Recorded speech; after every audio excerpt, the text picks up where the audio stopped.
What's up everyone? Welcome back to my channel. In today's video, we are going to be talking about another beautiful summer flowering plant because we are in the summer season.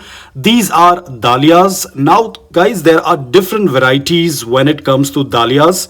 This particular variety that you're seeing in the video is a dwarf variety of dahlia, meaning this particular variety is not going to grow very large. Now because this is a dwarf variety, we will go with a 7 to 8 inch pot. But let's say if you are growing the larger or the taller varieties of dahlias, then you would require a pot size that is going to be 12 inch or more. Dahlias can be grown by seeds, tubers or stem cuttings. Now whether you are growing them via seeds or stem cuttings, eventually dahlias will form tubers beneath the soil. Now this is very important, as and when the winters will start to kick in, your dahlia plant will start to rot or will start to dry out, but the tubers beneath the soil are going to stay safe. Now, depending upon your location, if you are from a place wherein you experience frost during winters, it is advisable to take out the tubers from the soil. I am from a tropical environment. We do not experience snowfall. Our winters are very mild. So I tend to leave the tubers beneath the soil. And as and when the summer season comes in, the tubers start to produce the stems, the leaves and the flowers, just like our caladiums. So I tend to leave the tubers inside the soil. So now let's talk about in detail about the care tips, starting off with light. Dahlias would prefer anywhere between 7 to 8 hours of direct sunlight.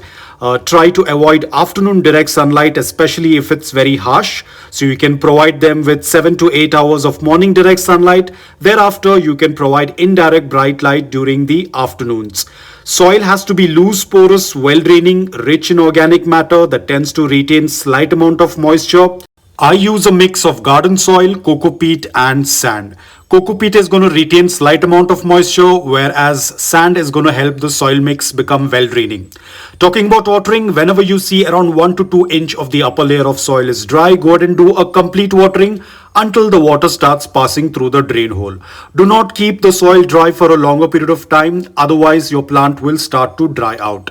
Talking about pest issues, ideally this plant does not get affected with pests like aphids or mealybugs. But it's always better to do a visual check once in 2 or 3 weeks. If you notice any pest, treat it at the earliest with neem oil spray and get rid of it. Do not let the plant get into an infestation stage. Otherwise, it's going to be very difficult to revive the plant. Talking about propagation, as I've already mentioned, you can grow them via tubers, seeds or stem cuttings as well.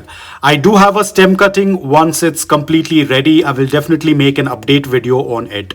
Talking about fertilizers, these are heavy feeders because they require 7 to 8 hours of direct morning sunlight, which means that they would require more energy. So you can give fertilizers once in 15 days during the summer season. Do not add any fertilizers during the winter season because, as I mentioned, during winter season, the plant will dry out. Only the tubers will be present under the soil.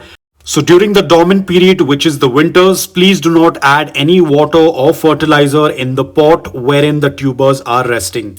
So that's it for today, guys. I hope that this video was helpful to you. If it was, please hit the like button. And if you're new to my channel, please consider subscribing to it. Until then, take care, stay safe and keep planting.